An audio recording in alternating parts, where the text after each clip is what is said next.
Thank you very much, Mr. Chairman, and welcome to our three nominees, Dr. Neuman and Mr. Kouzoukas, who have been nominated to be the Public Trustees of Social Security and Medicare, and Ms. Rollinson, who has been nominated to be the IRS Chief Counsel.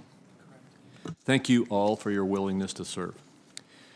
The trustees are responsible for producing annual reports that equip Congress and the administration with data needed to safeguard the long-term security and financial viability of the Social Security and Medicare trust funds. Congress added the public trustee positions in 1983 to increase public confidence in the integrity of the trust funds and objectivity of the trustees' reports. The public trustees are tasked with providing objective, dispassionate accounts of exactly what is happening in the trust funds.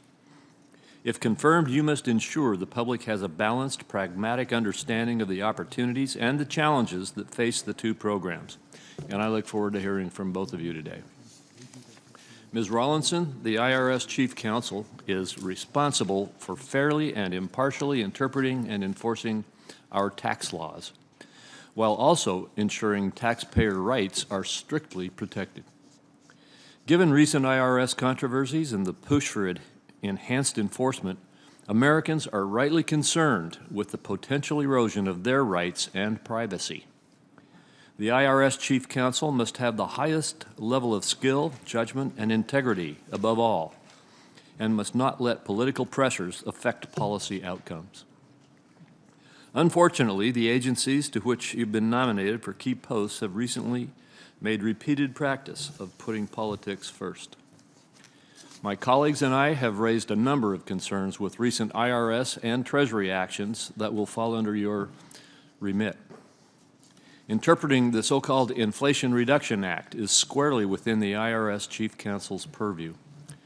The IRA created complexity that has proven unworkable in implementation, putting many American businesses and consumers at a significant disadvantage, and has supercharged IRS enforcement while shortchanging taxpayer service. Since the bill's rushed and strictly partisan passage, the Biden administration has resorted to unilaterally walking back and diluting a number of its own key provisions. The IRS has simply disregarded statutory deadlines for implementing new Democrat-led provisions, including enhanced information reporting and EV tax credits. Further, Treasury and the IRS's expansive interpretation of IRA's energy tax provisions has provoked significant criticism from both sides of the aisle. Other provisions have gone into effect without necessary guidance, leaving taxpayers without information needed to comply. I look forward to hearing how you will address these concerns and use your expertise to put adherence to the law over desired political outcomes. If confirmed, you will also have a significant role in addressing a number of other recent concerning IRS actions. Use of IRA funds to increase enforcement in areas with a long history of burdensome and low utility or no change audits. Leaks of confidential taxpayer information.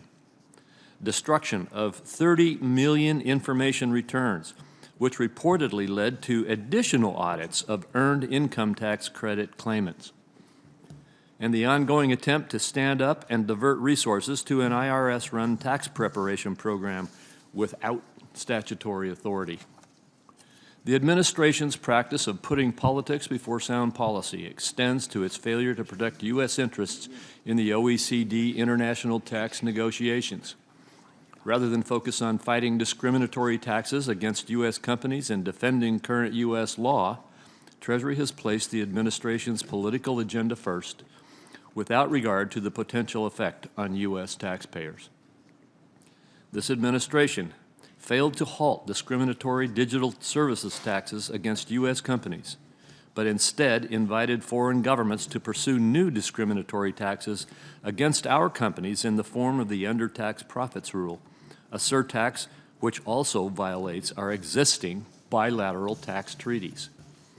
As a collateral consequence, Treasury must now exhaust precious resources, issuing regulations to attempt to mitigate the double taxation it's created by unilaterally committing to a global tax deal that undermines U.S. interests.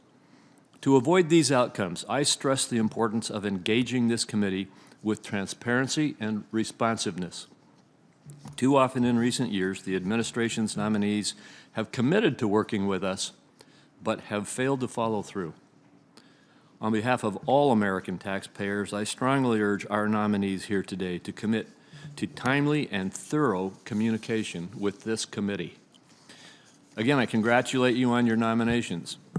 And Ms. Rollinson, I know you weren't there when all the things I just described happened, but you're going there now probably. So I hope that we can have a constructive conversation about how to deal with these issues during the hearing today and as we move forward. Thank you, Mr. Chairman.